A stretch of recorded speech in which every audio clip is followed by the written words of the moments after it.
Nagising si Oh Junwoo at natuklasan niyang mag-isa siya sa bahay. Umalis ang kanyang mga magulang ng umaga sa madaling araw at iniwan sa kanya ang pera para sa mga groceries. Si Oh Junwoo ay isang gamer at online siya kasama ang ilan sa kanyang mga kaibigan sa paglalaro nang marinig niya ang tungkol sa kakaibang sakit na nagiging sanhi ng pagkagat at pagkain ng mga nahawa ang tao sa mga hindi nahawa ang tao, na nagiging sanhi ng pagkalat ng sakit. Nang binuksan ni Oh Junwoo ang telebisyon, nagulat siya sa nakitang kaguluhan sa bansa. Nang makarating siya sa kanyang balkonahe, nakita ni Junwoo ang isang magulo at nagmamadaling karamihan ng mga tao na tumatakas at tumatakbo para sa kanilang buhay. Nagsisimula ng magkagulo. Maraming aksidente sa trapiko. Napansin ni Oh Junwoo ang isang batang babae na tumatawag sa kanyang ina. Nang makita ng kanyang ina ang batang babae, ang kanilang yakap ay naging isang marahas na pag-atake ng simula ng batang babae na kainin ang kanyang ina. Bumalik ulit sa loob, narinig ni Oh Junwoo ang mga katulad na ingay sa pasilyo. Sa sandaling binuksan niya ang pinto patungo sa pasilyo, isang kapitbahay na nagngangalang Lee Sang-chul mula sa katabing apartment ang pumasok. Nagmakaawa si Sang-chul kay Junwoo na payagan siyang manatili. Pinayagan siya ni Junwoo na gumamit ng banyo. Inilarawan ng isang ulat sa TV ang pagbabagong naranasan ng mga nahawaang individual, kabilang ang agresibong pag-uugali at pagdurugo ng mga mata na maaaring humantong sa ganap na cannibalistic na pag-atake. Nang lumabas ang kapitbahay mula sa banyo, napansin ni Junwoo ang isang sugat sa kamay ng kanyang kapitbahay. Ilang sandali lang, namula ang mga mata ni Sang-chul at nag-convulse ang kanyang katawan. Itinulak ni Junwoo ang kanyang kapitbahay pabalik sa labas ng apartment at papunta sa pasilyo at nilak ang pinto para iligtas ang kanyang sariling buhay. Sa pamamagitan ng peephole, nakita ni Junwoo ang isang kakilakilabot na pagpatay sa pasilyo. Tumulo ang dugo sa ilalim ng pinto papasok sa kanyang apartment. Siniguro ni Junwoo ang pintuan sa harap sa pamamagitan ng pagtulak ng kanyang refrigerator sa harap nito. Nakatanggap si Oh Junwoo ng mga mensahe mula sa kanyang pamilya na tinitiyak sa kanya na ligtas sila. Tiningnan niya ang kanyang supply ng pagkain at nagsisi na hindi siya nakapunta sa grocery noong nakaraang araw. Itinuring niya ang kanyang sarili sa kaligtasan. Nang dumilim na ang gabi, nakatulog si Junwoo sa sopa. Kinabukasan, ginising si Oh Junwoo ng isang talakayan sa TV tungkol sa propesor na si Kim Yeon-jong tungkol sa mga sanhi ng pagbabago sa pag-uugali na may ugnay sa isang mutated viral infection. Sinabi ng propesor na tila may koneksyon sa kanang bahagi ng utak na siyang pinagmula ng mga agresibong pag-uugali na naobserbahan. Ang internet, gaya ng nalaman ni Junwoo, ay puno ng mga taong nagtatanong tungkol sa kanilang mga mahal sa buhay at naglalagay ng mga address sa ilalim ng #alive. Sa paghahanap ng kanyang sariling pagliligtas, naglagay si Junwoo ng katulad na post. Nakita rin niya ang isang nakakagambalang video ng isang medyo hanggal na binata na nakasabit sa labas ng terrace ng isang mataas na gusali na may naka-attach na telepono sa selfie stick sa pagtatangkang makakuha ng signal. Tuwang-tuwa ang binata nang makakuha siya ng signal pero nawala rin ito pagkatapos ng ilang sandali. Pagkatapos ay tumingkayad siya, nawala ng balanse at nahulog mula sa kanyang kinatatayuan.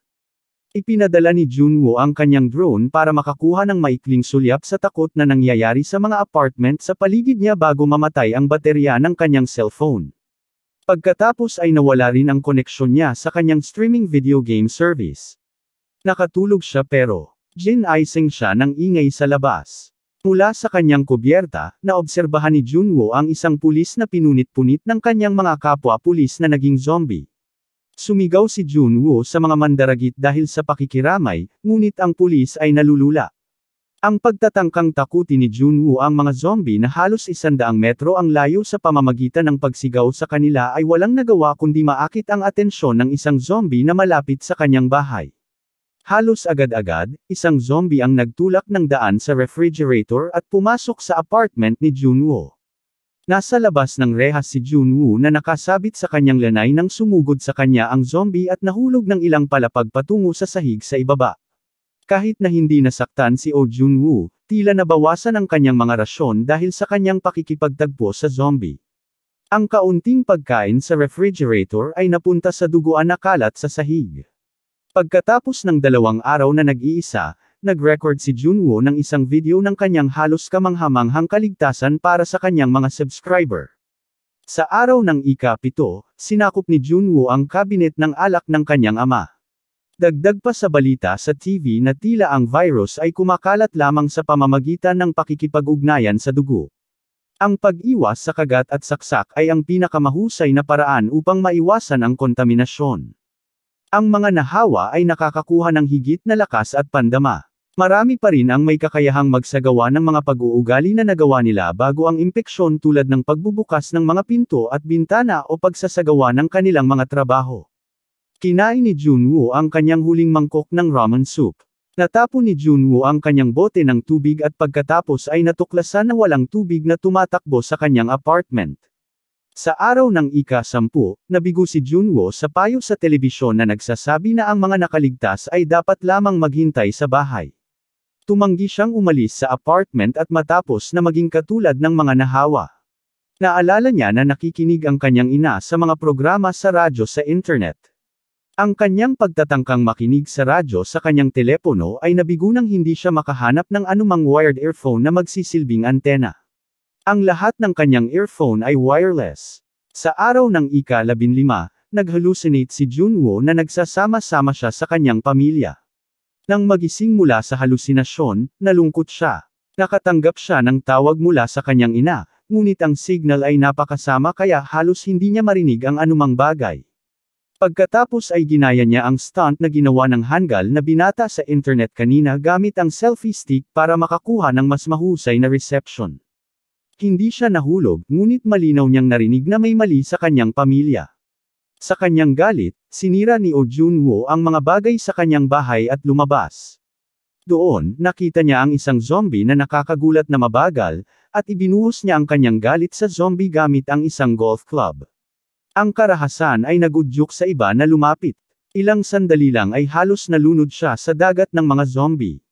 Nakarating si Junwoo sa kanyang apartment ng buhay nang ang mga zombie na lumalabas sa elevator ay nagsiksikan laban sa mga zombie na humahabol kay Junwoo pababa sa koridor. Pagkatapos ay tahimik na naglakad si Junwoo sa likod ng mga zombie hanggang sa makarating siya sa kanyang pintuan sa harap. Nang nasa likod na si Junwoo ng nakalak na pinto, nagtipon ang mga zombie sa labas. Sa araw ng ika-20, nagpasya si Junwoo na oras na para magpakamatay. Habang nakasabit siya sa lubod na kanyang nakatali, isang laser beam ang sumiray sa kanyang bahay mula sa apartment sa kabilang bakuran. Tinuturo ng beam ang salitang, "No," sa nakasulat sa dingding. Nagpumiglas siya sa lubod hanggang sa makalaya. Pinanood ni Jun ang beam na pagkatapos ay tumuro sa iba't ibang mga titik sa mga nakasulat sa dingding upang baybayin ang salitang, "Idiot." Ang pinagmula ng laser beam ay isang babae sa lanay na nasa tapat niya. Si Kim Yoo-bin, tila pinapanood si Junwoo gamit ang isang pares ng binocular. Nang makita siya ni Junwoo, na ngayon ay nakaalaya mula sa lubod, kumaway siya sa kanya ng may tuwa. Kumaway siya pabalik at nag-gesture na magkita ulit sa alas 7. Hindi tulad ni Oh Junwoo, si Kim Yoo-bin ay tila napaka-organisado at inihanda ang kanyang bahay gamit ang isang serye ng mga booby trap para sa mga zombie. Nagising si Junwoo ng alas 11, huli para sa alas 7 na oras ng pagkikita na napagkasunduan nila. Nag-gesture si Junwoo ng paghingi ng tawad at pagkatapos ay ipinakita ang kanyang pangalan sa kanyang telepono. Gantihan niya ito. Pagkatapos ng kanilang maikling pagtatangkang makipag-usap, nakarinig ng tunog si Kim Yoo-bin at sinubukang hanapin ang pinagmulan. Sumang-ayon silang magkita ulit sa alas 7. Ang isa sa mga bitag ni Kim Yoo-bin ay nakahuli ng isang zombie na nakapasok sa kanyang bahay. Pinutol niya ang ulo nito gamit ang palakol. Kinabukasan, sa napagkasunduang oras, sinubukan ni Yoo-bin na ibigay ang pagkain kay Junwoo nang makita niyang nagugutom siya. Ikinabit niya ang lubod sa isang baseball at inihagis ito sa kabila na umaasa na makarating ito sa kanyang bahay. Hindi nakarating ang bola at nahulog ito sa kalye. Pagkatapos ay ginamit ni Oh Junwoo ang kanyang drone para ihatid ang lubod kay Kim Yoo-bin. Gamit ang tulay na lubod, ibinigay niya sa kanya ang isang lalagyan ng merienda at isang bote ng tubig na may panghikayat na huwag kumain ng masyadong mabilis. Ang isang nahawa ang bumbero ay humila sa unang cable, na nagiging sanhi ng paglipad ng mesa ni Yoo-bin sa kanyang apartment, na nagpabagsak sa kanya, at tumama sa rehas ng kanyang balkonahe. Nagsimulang umakyat ang zombie sa cable. Ibinuhos ni Junwoo ang zombie gamit ang kanyang drone na sa huli ay isinakripisyo ito. Ilang sandali lang, nagising si Yubin at pinutol ang kamay ng nahawa ang lalaki nang makarating siya sa kanyang lanay. Nahulog ang zombie patungo sa kanyang kamatayan. Nag-flash si Junwoo ng mensahe kay Yubin sa kanyang telepono na "Stay strong." Sa pagtingin sa kanyang mga kakaunting supply at medyo desperado, nagpa siya si Junwoo na mag-farming. Nang umalis siya sa kanyang apartment, natagpuan niya ang susi ng pinto ng kanyang kapitbahay sa isang bangkay. Nilinis ni Junwoo ang refrigerator at nakahanap ng iba pang pagkain, damit, isang headphone na may cord at walkie-talkie sa loob ng unit ng kanyang kapitbahay. Habang naghahanap ng iba pang mga bagay, isang nahawa ang natutulog na zombie ang nagising at sinalakay si Junwoo.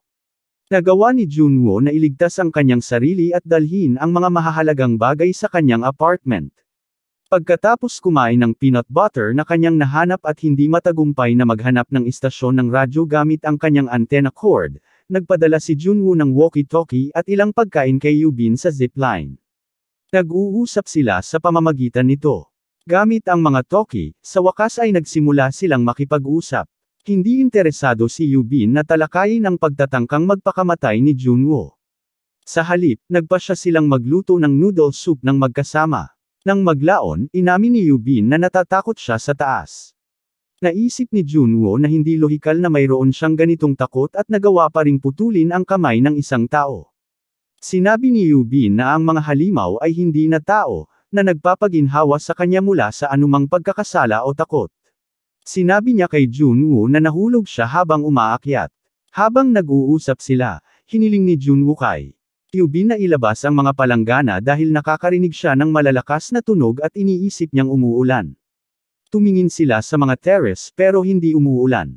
Sa halip, nakita nila ang maraming zombie na tumatakbo sa dalawang apartment complex ng sabay-sabay. Pareho silang nagtago at sinubukang manatiling tahimik hanggang sa hindi sinasadyang matambo ni Yubin ang isang istant sa kanyang bahay. Tinawagan ni Junwoo ang isang katabing unit sa telepono para pansamantalang madistract ang mga zombie sa harap ng apartment ni Yubin. Naghahanda si Yubin na umalis dahil alam niyang malapit na siyang maabutan ng mga zombie. Ipinagbigay alam niya kay Junwoo na ang kanyang patutunguhan ay ang ikawalong palapag ng kanyang apartment complex na, tulad ng kanyang naobserbahan kanina, ay walang laman. Pareho silang nagkasundo na magkita doon. Tumalon si Yubin mula sa terrace ng kanyang bahay, bumaba sa kalye at tumakbo patungo sa apartment complex sa kabila, na inaalog ang kanyang palakol para labanan ang maraming zombie. Labis na humanga si Junwoo sa kanyang katapangan at tumakbo siya para tulungan siya. Itinulak niya ang isang zombie mula sa itaas ni Yubin gamit ang kanyang golf club. Pareho silang halos maabutan ng mga zombie nang makapasok sila sa elevator patungo sa ikawalong palapag. Nagkita sila ng harapan sa unang pagkakataon. Habang maingat silang lumalabas sa elevator, payapa ang lahat sa ikawalong palapag. Tumagal ito ng ilang sandali habang naghahanap sila ng mga hindi nakalak na pinto. Di nagtagal ay hinabol sila ulit ng mga zombie. Nilabanan sila ni Junwoo gamit ang golf club habang nakahanap si Yubin ng isang hindi nakalak na pinto. Isang lalaki ang binuksan ang kanyang pinto at mabilis silang hinayla papasok bago makagat at makain si Junwoo at Yubin. Nang makapasok na sila, ibinahagi nila ang kanilang mga kwento ng kaligtasan. Ang lalaki ay tila mabait at nag-alok sa kanila ng tubig at pagkain. Sinabi niyang sapat na ang kanyang mga supply para mabuhay sila hanggang sa dumating ang rescue team. Tuwang-tuwa sila, pero tila panandalian lamang ang kanilang kagalakan nang malaman nilang may nakahalo na gamot sa pagkain. Itinali ng lalaki ang kanilang mga pulso gamit ang zip tie habang natutulog sila, hinayla niya si Yubin sa isang silid na may nakapintang langit sa kisame. Nagising si Yubin sa ilalim ng isang mobile sa isang nakalak na silid. Plano ng lalaki na ialok si Yubin bilang pagkain sa kanyang nagugutom na asawa na naging zombie na ngayon. Napagtanto ni Yubin na nasa panganib siya at humingi ng tulong. Nagising si Junwoo at nagbanta sa matandang lalaki gamit ang baril na kanilang nakuha sa labas. Hawak ng lalaki ang harness ng kanyang asawa at sinabi kay Junwoo na ang pagpapanatili ng kanyang asawa ay isang bagay na dapat niyang gawin. Nag-alok siyang hayaang mabuhay si Junwoo kung iiwan lang niya si Yubin. Nang magbanta si Junwoo na papatayin ng lalaki, pinakawalan niya ang tali na humahawak sa kanyang asawa. Tumalon si Junwoo patungo sa tali pero karamihan ay nahulog ito sa ilalim ng pinto. Narinig ang mga tunog ng pag-atake at pagkatapos ay tumahimik ang silid. Binuksan ng matandang lalaki ang pinto para makita kung ano ang nangyayari. Nagawa ni Yubin na iligtas ang kanyang sarili sa pamamagitan ng paghila ng tela sa ulo ng nahawaang asawa. Sumuko ang matandang lalaki sa pag-atake ng kanyang asawa. Binabaril sila pareho ni Yubin gamit ang baril. Ang putok ng baril ay nakakuha lamang ng atensyon ng mas maraming zombie. Nang makita ang pagtatapos na malapit na, nagpa siya sina Junwoo at Yubin na barilin ang kanilang mga sarili sa halip na makagat at mahawan. Bago pa man hilahin ni Junwoo ang gatilyo sa kanyang kapareha, narinig nila ang mga rescue helicopter. Dahil sa muling pag-asa, nagsikap silang makarating sa bubong ng gusali ng apartment. Gumamit sila ng pushcart para linisin ang daan sa pamamagitan ng mga zombie. Pagkatapos ay pinigilan ni Junwoo ang isang grupo ng mga zombie sa hagdanan gamit ang bisikleta habang nakatakas si Yubin sa bubong. Sa wakas ay itinulak ni Junwoo ang mga zombie pabalik, na nagbigay sa kanya ng sapat na oras at distansya para sumali kay Yubin sa bubong. Gayunpaman, wala na sa paningin ang mga chopper. Sumigaw si Junwoo sa langit, may mga nakaligtas dito. Buhay pa kami. Nakarating ang mga zombie sa bubong, itinulak ang pinto at unti-unting lumapit kina Junwoo at Yubin. Nang malapit na silang maabutan ng mga zombie, lumitaw ang militar sa isang helicopter at binaril ang mga zombie habang tinutulungan ang mga nakaligtas na makapasok sa chopper. Nang makasakay na sila at lumipad patungo sa kaligtasan, nakatanggap si Junwoo ng mensahe mula sa kanyang pamilya na tinitiyak sa kanya ang kanilang kaligtasan. Tumingin siya kay Yubin at pareho silang nagalak na buhay pa sila. Isiniwalat ng isang ulat sa balita kung gaano kahalaga ang pag-post sa social media sa paghahanap ng mga nakaligtas sa mga urban area.